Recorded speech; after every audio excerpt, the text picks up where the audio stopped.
5 seconds to go.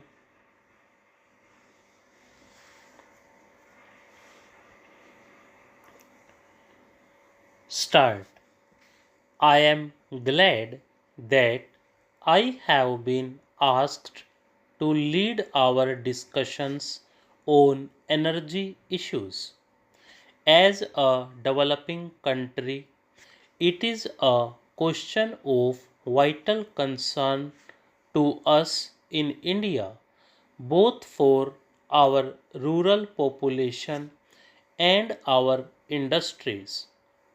Each country has its own energy perspective and must develop those sources of energy where it can derive the best results, not just in terms of immediate profit but in the long term interests of its people.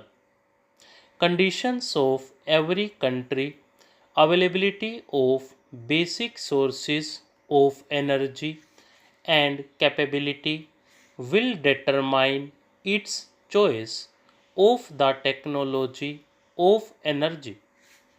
When coal and oil begin to be used as motive power for industry and transport, there was a great transformation which brought forth both prosperity and poverty on a scale hitherto unknown to man. Coal and later oil fueled the age of machine. Oil began to replace coal because of its cheapness and superior utility, its cheap price and assured supply lulled the industrial world into a sense of complacency, with the result that despite the known limited period of exhaustion, no efforts were made to study alternatives. The world suddenly awakened with a shock to find that these treasures are finite and that they could be very expensive. In fact, it is quite safe to presume that even the current prices would hold good for more than a short period. Consequently, we have all to become conservatives or conservationists, if you like, and the wasting spree has to come to an end. It is certain that if we go on burning up the fossil fuel like this, the lights will go out everywhere much sooner than expected.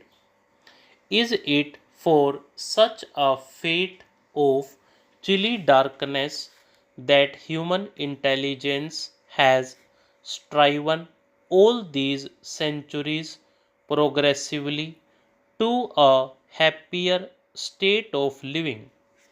What avails it if man, in an attempt to exploit nature, should be vanquished by his own folly of extravagance?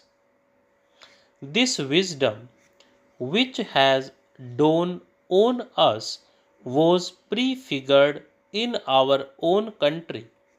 Gandhiji tried to put across to his countrymen that man should not become a slave to the machine and victim of the machine age.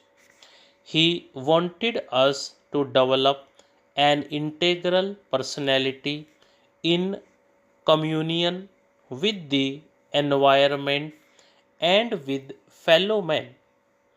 Advanced countries have now begun to see how dangerous it is to measure progress in terms of energy consumption per capita. We must correct such concepts and replace them. We cannot, of course, reverse the clock of development in modern age. Pollution is one of the worst of them, and the sources of energy has to be so chosen that the evils of pollution and degradation of environment are reduced to the minimum. We have a fairly abundant reserve of coal, but coal is also exhaustible and has to be exploited in an efficient way, including lower grades of coal and lignite. The pollution would also have to be seriously tackled. Hydroelectric power is the next most important and promising source of energy not only for India but for other countries as well. What is better still is that with hydropower, the risk of pollution is neither so strong nor unmanageable. We should systematically survey our hydel power potential and cooperate with neighbors to tap it for mutual benefit.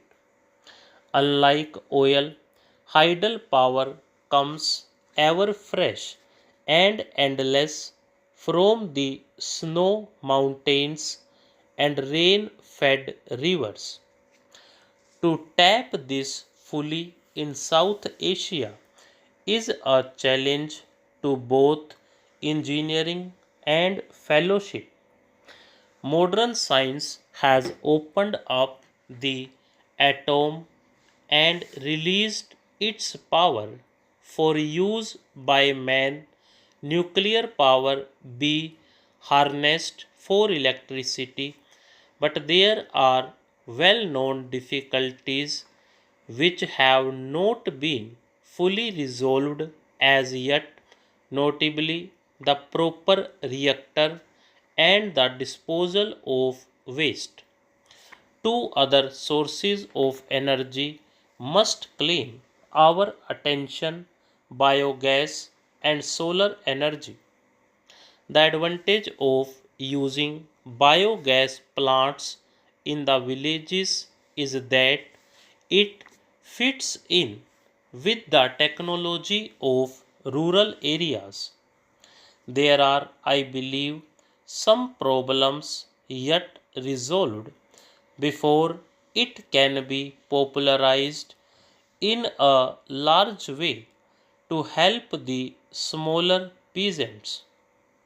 In India, we are trying to work a strategy of community biogas plants. This is one energy sources which would be relevant to conditions in small countries as well as large ones in towns as well as in villages.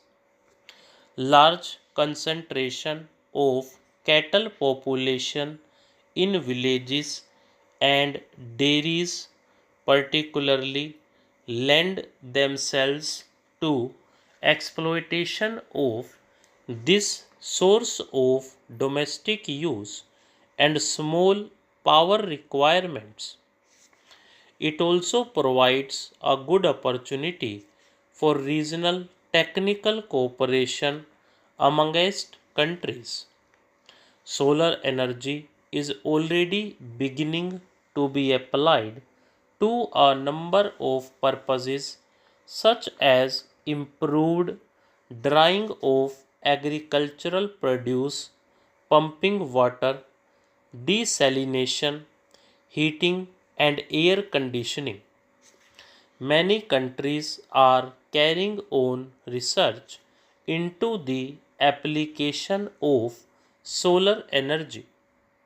All our countries are blessed with abundant sunlight, and we should therefore have a primary interest in speeding up the commercial development of practical appliances using solar energy. India recently hosted a conference on solar energy, and we were gratified by the interest it generated. Here also, immediate prospects are good.